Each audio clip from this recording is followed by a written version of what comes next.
കയർ ബോർഡിലെ ഉദ്യോഗസ്ഥർക്കെതിരെ പരാതി നൽകിയ ജീവനക്കാരി മരിച്ചു. വെണ്ടല സ്വദേശിനിയായ ജോളി മധുവാണ് മരിച്ചത്. തലയിലെ രക്തസ്രാവത്തെ തുടർന്ന് ചികിത്സയിലിരിക്കെയാണ് മരിച്ചത്.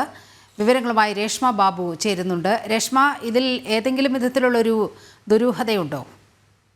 നീലിമ, കഴിഞ്ഞ ദിവസം ഇതുമായി ബന്ധപ്പെട്ടുള്ള വാർത്തകൾ നമ്മൾ തന്നെ നൽകിയതാണ്. അതായത് കയർ ബോർഡിലെ ഉദ്യോഗസ്ഥർ, ചെയർമാൻ ഉൾപ്പെടെയുള്ളവർ സമ്മർദ്ദത്തിലാക്കുന്നു എന്നാരോപിച്ചുകൊണ്ടായിരുന്നു ജോളി മധുവിന്റെ കുടുംബം രംഗത്തെത്തിയത്. അവർ ഗുരുതരാവസ്ഥയിൽ ആശുപത്രിയിൽ തുടരുന്നതിനിടയിൽ തന്നെയായിരുന്നു ഇത്തരമൊരു ആരോപണം രേഖാമൂലം തന്നെ കുടുംബം നൽകിയത്, പരാതിയായിട്ട് നൽകുകയും ചെയ്തിരുന്നു. അതായത് ഈ തലയ്ക്ക് രക്തസ്രാവത്തെ തുടർന്നായിരുന്നു അവരെ വെന്റിലേറ്ററിൽ പ്രവേശിപ്പിച്ചത്.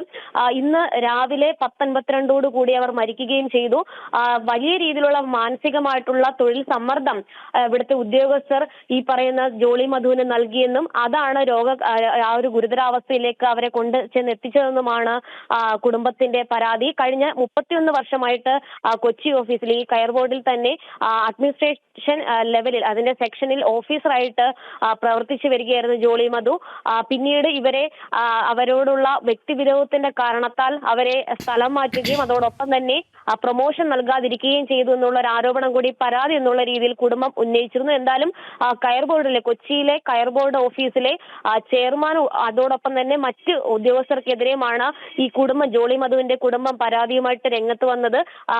കൊച്ചിയിലെ സ്വകാര്യ ആശുപത്രിയിൽ ചികിത്സയിൽ ഇരിക്കെയാണ് ഇന്ന് രാവിലെ 10:52 അവർ മരിച്ചത്. എന്തായാലും കുടുംബം നിയമപരമായിട്ടുള്ള വഴികളിലൂടെ പോകുമെന്നാണ് നിലവിൽ വ്യക്തമാക്കിയിരിക്കുന്നത്.